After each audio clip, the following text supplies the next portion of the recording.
একটি জাতির মেরুদণ্ড হিসেবে শিক্ষকেরা সবথেকে বড় ভূমিকা পালন করে একটি জাতি গঠনের জন্য।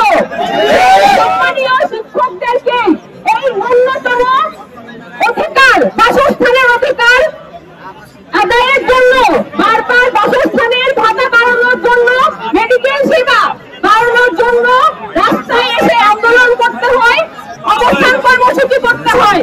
অথচ দেখা যায় বিভিন্ন দুর্নীতির এতদিন ধরে যে চলে আসছে তার এখন পর্যন্ত কোনো বিচার অন্তর্বর্তীকালীন সরকার করতে পারে না। তাই এতদিন ধরে শিক্ষকেরা নিজেদের জায়গা বাদ দিয়ে রাস্তায় আন্দোলন করে। আমরা অন্তর্বর্তীকালীন সরকারের সময় দেখেছি বিভিন্ন দাবি দেওয়ার এই শিক্ষকেরাই বারবার এই রাস্তায় এসে তাদের দাবির জন্য আন্দোলন করতে হয়।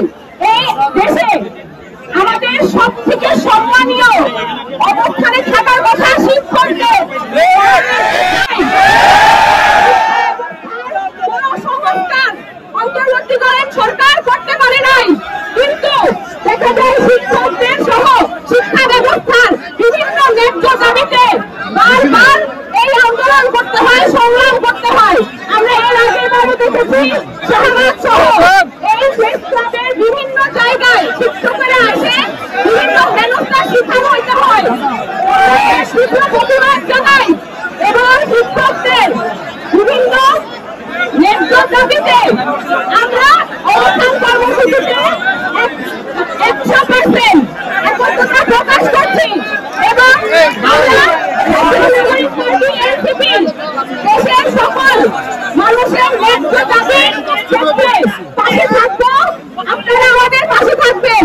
আমরা ন্যায্য দাবি এবং যে কোনো অন্যায়ের বিরুদ্ধে আপনাদের সাথে একসাথে থেকে একসাথে লড়াই করে যাব যতক্ষণ না পর্যন্ত আপনাদের দাবি আদায় হবে।